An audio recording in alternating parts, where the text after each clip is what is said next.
have a couple of standout performances that we would like to talk about from the previous week. And my first one is Courtland Sutton.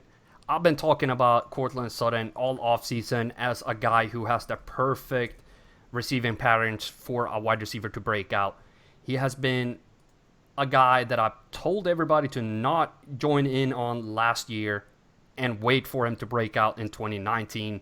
And it's starting to pay off dividends with 18.2 points last week, 12 in the first, and 4 and 8.7 in the other two. But if your floor is 4 points, your average is 8.7, and then your high is 18.2, that's a pretty darn good flex player in my opinion.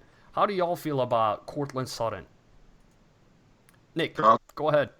Oh, me? Hey, I'll take it. I like me some Courtland Sutton. I loved him last year. What he reminded me of was how Demaryius Thomas started out his rookie year with absolutely nothing. His second year, he broke out. And that's kind of what I was expecting out of Courtland Sutton this year. And then Joe Flacco became the quarterback, and I was like, well, that kind of stinks. We're going to have to tone that down a little bit. Though, correct me if I'm wrong, I'm pretty sure Demaryius Thomas' second year was like Kyle Orton throwing to him. But regardless, I love me some Courtland Sutton. Though the big thing about him is Mr. Uncomebackable, Emmanuel Sanders, is still there. Yeah. What'd you say? Uncomebackable. You know what he said. Uncomebackable. I'm playing the sound drop over and over again. Uncomebackable. That was good. But Karlton, who is your player that stood out in week 4? Oh man, my player, he's something like a workhorse. Stallion, maybe. He's a fine breed. Talking about Leonard Fourtnette, straight out of LSU. This man completely put the team on his back. And I've been waiting for this breakout game from him, especially coming off a rough year last year. I was high on him this year. 29 carries, 225 yards, 7.7 yards per carry. What a beast. Even without touchdowns, his production was ridiculous. And you have a rookie quarterback in there who does look good. He's keeping defenses honest, keeping them from stacking the box. He's getting involved in the pass game a little bit. I'm loving what Fournette is doing. So this week, he really stood out as being completely the Jaguars offense. So yeah, with, like Nick said, with Gardner getting hurt now, it only looks better going forward for Leonard, for me. And I think they're going to lean on him a little bit more. So I see this production just repeating itself and a touchdown coming this week.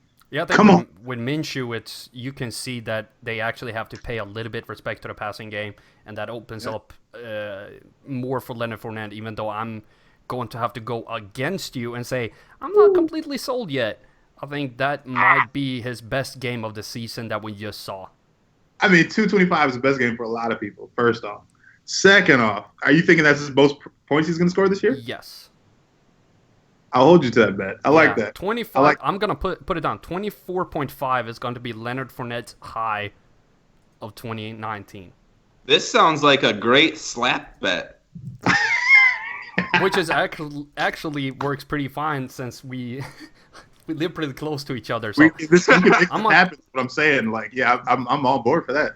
How many more weeks we have left in the season? Let's do it. Are we allowed to drink before we get slapped? Yes. Of course. Perfect. It's a must. Come on, I have class. Man, did we just have a live for all viewers watching a slap bet made? Will Leonard Fournette score more than 24.5 fantasy points? Oh my God. This is real. And if we This is real. When the season ends, if we have over 10 Patreon fans, we will stream the slap. Yes. If Karlton is down with that. When I'm so down with slapping you, of course. Yeah. What do you mean? I'm just. But that's coming for that. 3 touchdowns. I'm just letting you. Do you want to know how many times Leonard Fournette has been over 24.5 points? Let me know. You are the number guy. I want to know. 2. You're trying to get 2 times. That's two. That's too many times for you, Carl. If he gets one more. 2 times. I like my odds as well. So you're saying there's a chance. Coming for it, man. Nick, who is your standout player of week 4? I love Leonard Fournette, by the way. Great pick. Terrible pick. For me, it's the guy who was consensus about to eat a L, but in fact put up 55 freaking points and ate a W. Ate it right up. It was great. Jameis flipping Winston, dude. The kid's thrown 7 touchdowns and 2 picks in the last 2 games. 765 yards. This can be a shout out for just last week, or this will be a shout out for the last 2 weeks. Winston and Arians have found their stride. If you want to triple cover Mike Evans, good. He's got Chris Godwin. You want to triple cover Godwin? Good. He's got Mike Evans. He's got two unbelievably stellar wide receivers. He's got two wide receivers in the top 5 of fantasy PPR points. That's not just because those wide receivers are great. That's because Winston's starting to step up. And as much as we all, including myself, wrote him off after a 2-touchdown, 3-interception start for the first 2 games against the miserable San Fran D and Carolina D, all of a sudden those defenses look a little bit better. And I'm not so much worried about Jameis Winston. In fact, I had Stafford in 1,700 of my fantasy football teams this year, and he is on a bye this week, and you can bet your bottom dollar in every league Winston is available, and in every league I'm trying to get him against a poor New Orleans defense. Give me Winston for last week and moving forward. I don't know. How is he available? Nobody wants him. He's the 8th best quarterback in the league right now. Wow. That's just opinion bias in my opinion. That's opinion biased. If Winston is picked up, go find Jacoby Brissett playing Kansas City. Gonna be a heyday.